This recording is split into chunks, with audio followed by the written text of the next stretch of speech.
एक दिन कमला सड़क किनारे पैदल ही कहीं जा रही थी। तभी उसकी नजर एक गाड़ी पर गई। गाड़ी से उसकी बहुत पुरानी सहेली सुधा बाहर निकली। सुधा, सुधा, कौन हो तुम? क्या चाहिए? और मेरा नाम तुम्हें कैसे पता चला? तुम शायद मुझे भूल गई, पर मैं नहीं। मैं तुम्हारी सहेली कमला। हम एक साथ एक ही क्लास में पढ़ा करते थे। मैं तुम्हारे लिए रोज माँ के हाथ के बने आलू के पराठे लाया करती थी। याद आया? हाँ हाँ, याद आया। कमला, तुम कितनी बदल गई हो, मैंने तुम्हें पहचाना ही नहीं। अच्छा बताओ, तुमने अपनी ये क्या हालत बना रखी है? मांग में सिंदूर और गले में मंगलसूत्र देखकर तो लगता है जैसे तुम्हारी शादी हो गई है। तुमने सही कहा, मेरी शादी गांव में हुई है और मैं वहाँ बहुत खुश हूँ। एक 4 साल की बेटी भी है मेरी, पर वो वहीं अपने पिताजी के पास गाँव में ही है। अपने पिताजी को वो बहुत प्यार करती है ना, तो उन्हें एक पल भी नहीं छोड़ती। मुझे यहाँ कुछ काम था, इसीलिए आई थी। ओह माय गॉड, ये तुम क्या बोल रही हो? शहर में पढ़ी लिखी और शादी गाँव में, कैसे रहती होंगी तुम वहाँ? मुझे देखो, मेरे माँ बाप ने मेरी शादी एक रईस खानदान में की है। आराम से एसी में रहती हूँ, और तो और 2 कदम चलने के लिए भी मैं गाड़ी में ही जाती हूँ। शहर की तो बात ही कुछ और है, वो बात गांव में कहा। तूने गांव में शादी करके अच्छा नहीं किया। गांव में आके रखा ही क्या है? घुटन भरी जिंदगी, बस 2 वक्त की रोटी, पति और बच्चे का प्यार मेरे लिए बहुत है। जो सुख शांति गांव में है वो शहर में तो बिल्कुल नहीं है। अब तू मुझसे बहस करेगी? अरे मैं कह रही हूँ ना कि तुम्हारे गांव से अच्छा हमारा शहर है। दोनों बहस पर उतर आते हैं। बातें करते करते उन्हें काफी रात हो जाती है और उन्हें ये नहीं पता था कि वो सड़क के बिल्कुल बीचों बीच आ गए हैं। तभी सामने से एक ट्रक आता हुआ दोनों को कुचल कर चला जाता है। मरते ही दोनों सहेलियां चुड़ैल बन जाती हैं।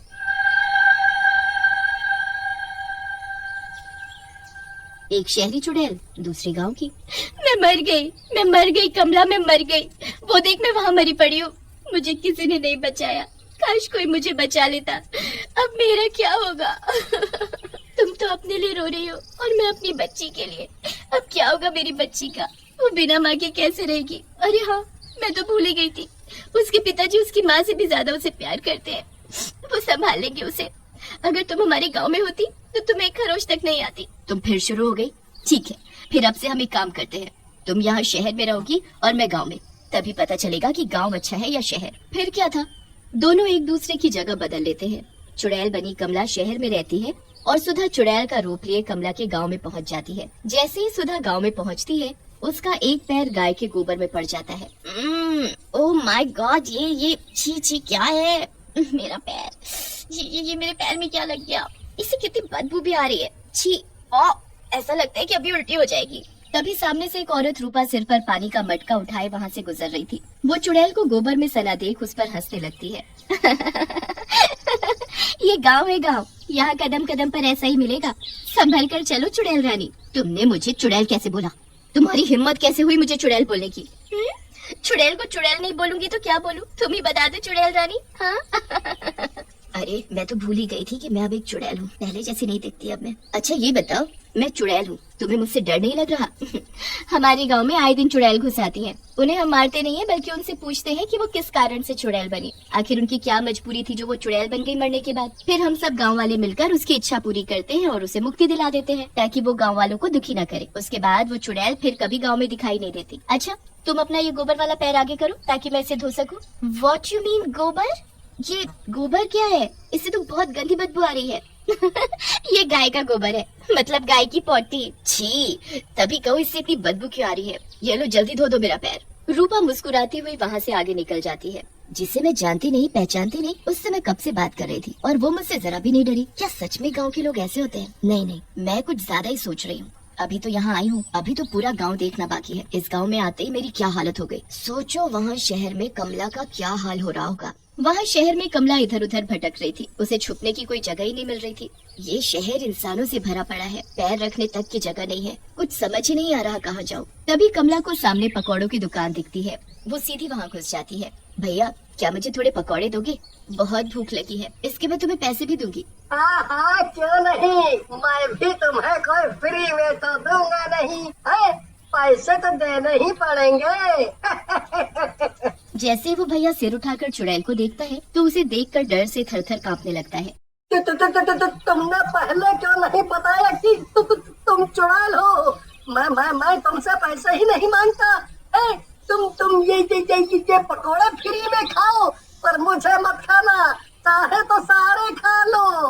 पकौड़े वाला भैया तुरंत वहाँ से भाग खड़ा होता है और एक तांत्रिक को अपने साथ बुला लाता है। वो देखो, वो रही चुड़ैल।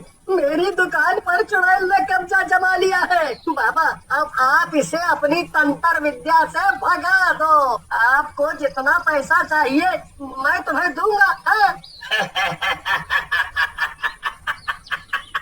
ऐसी पता नहीं कितने ही चुड़ैलों को हमने भस्म किया है। ये चुड़ैल हमारे सामने कुछ भी नहीं है। अभी देखो। तांत्रिक थैले से भस्म निकालता है और मंत्र पढ़ने लगता है। नहीं नहीं, ऐसा मत करो, मैंने तो किसी का कुछ नहीं बिगाड़ा। फिर तुम लोग बिना वजह मुझे क्यों तड़पा रहे हो? इससे पहले कि ये तांत्रिक मुझे भस्म करे, मुझे यहाँ से गायब होना होगा। चुड़ैल फौरन वहाँ से गायब हो जाती है और किसी के घर पहुँच जाती है। अगर मैं थोड़ी देर और वहाँ रहती तो उस तांत्रिक ने मुझे भस्म ही कर दिया होता। पर ये मैं कहाँ गई? चुड़ैल मनोहर के घर में थी। मनोहर जैसी नींद से उठता है, उसकी पत्नी उसके लिए कॉफी लेकर आती है और मनोहर के हाथ में थमा देती है। चुड़ैल चुपके से ये सब देख रही थी। छी, कितने गंदे लोग हैं ये। बिना हाथ मुंह धोए, बिना नहाए कैसे बिस्तर में ही चाय पी सकते हैं? हमारे यहाँ तो उठते ही सब सबसे पहले नहाते हैं और उसके बाद पाठ पूजा, फिर जाकर चाय पानी करते हैं। और यहाँ देखो, मुझे तो पहले ही शहर पसंद नहीं था, इससे तो हमारा गाँव अच्छा है। यहाँ चुड़ैल कमला और वहाँ चुड़ैल सुधा भटक रही थी। सुधा अपनी मस्ती में यहाँ वहाँ देखती हुई जा ही रही होती है कि तभी उसकी नजर कुछ खेलते हुए बच्चों पर पड़ती है। ये देखो गांव के बच्चों को। हमारे शहर में बच्चे सुबह उठकर स्कूल जाते हैं और यहाँ गांव के बच्चों को देखो, मिट्टी में खेल रहे हैं। कोई पढ़ना वढ़ना नहीं है इन्हें, दिन भर बस उछल कूद। तुम बच्चे यहाँ क्यों खेल रहे हो? स्कूल क्यों नहीं जाते? ये तो चुड़ैल है। माँ बचाओ। राजू डर मत, मैं हूँ ना, मैं तुझे कुछ नहीं होने दूंगी। तुम बच्चे स्कूल क्यों नहीं जाते बताओ, नहीं तो मैं तुम सबको खा जाऊंगी। 2 दिन से हमारी मैडम गायब है, उनके बिना हम कैसे पढ़े, इसीलिए हम सब यहाँ खेल रहे हैं। गायब है? पूरे गांव में क्या एक ही मैडम है तुम्हारी? हमारे शहर में तो कितने सारे स्कूल हैं, उनमें पढ़ाने वाली कई टीचर भी होती हैं। और यहाँ देखो। अच्छा, तुम्हारी मैडम का नाम क्या है? बस फिर क्या था, मैडम का नाम सुनते ही चुड़ैल चौंक जाती है। वहाँ पूरे शहर में भटकने के बाद कमला अचानक सुधा के घर पहुँच जाती है और सामने दीवार पर उसकी तस्वीर देखकर चौंक जाती है। ये तो घर सुधा का मालूम पड़ता है। हाँ, ये सुधा का ही घर है। उसकी तस्वीर यहाँ है तो उसी का घर होगा ना ये। पर घर में कोई दिखाई क्यों नहीं दे रहा है? तभी उसे घर में कोई आदमी घुसता हुआ दिखाई देता है और साथ में कोई औरत भी होती है। अच्छा हुआ जो वो सुधा अपने आप ही मर गई और मुझे उससे छुटकारा मिल गया, नहीं तो हम दोनों एक दूसरे से कभी नहीं मिल सकते थे। बिल्कुल सही कहा पतिदेव, उसके मरने के बाद ही तुम मेरे हो पाए। अगर वो नहीं भी मरती ना तो मैं जरूर उसे मार देती। चुड़ैल चुपके से सब देख रही थी। वहाँ सुधा कमला का नाम सुनते ही बच्चों से उसके घर का पता पूछती है और वहाँ जाती है। वहाँ उसके पति सुभाष और बच्ची को देख हैरान रह जाती है। वो अपनी बेटी की पूरी देख रेख में लगा था। चुड़ैल ये सब देख कर वहाँ से चली जाती है और कमला को याद करती है। तभी कमला उसके पास वहाँ आ जाती है। मैं तुम्हें याद कर रही थी, अच्छा हुआ तुम आ गई। मैंने तुम्हारा पूरा गाँव देखा और देखकर ये ही पता चला कि यहाँ ऐशो आराम भले ही नहीं है, पर यहाँ के लोग बहुत अच्छे हैं। खुली हवा में सांस लेना कितना अच्छा लगता है। शहर भी इतना बुरा नहीं है जितना मैं सोच रही थी। वहाँ स्कूल है, हर सुविधा है, पर लोगों की सोच बहुत छोटी है, आलसी है, हमेशा ऐशो आराम में ही रहना पसंद करते हैं। और हाँ, एक बात तो मैं तुम्हें बताना ही भूल गई। मैं तुम्हारे घर गई थी, तुम्हें मरे हुए 2 दिन भी नहीं हुए कि तुम्हारे पति ने दूसरी औरत से शादी कर ली। वो अब वही तुम्हारे घर में रहती है। सुधा ये सब सुनकर रोने लगती है। कमला उसे जैसे तैसे चुप करा देती है। मेरा पति बेईमान निकला। पर कमला, तुम्हारा पति और बच्ची बहुत ही अच्छे हैं। तुम्हारा पति अपनी बेटी की बिल्कुल माँ के जैसे देखभाल करता है और गांव के लोग वो भी बहुत अच्छे हैं। गांव की खुली हवा में सांस लेकर बहुत सुकून मिल रहा है। दोनों चुड़ैलों को अपनी अपनी जगह बदलने के बाद पता चला कि दोनों ही जरूरत की जगह है, शहर भी और गाँव भी।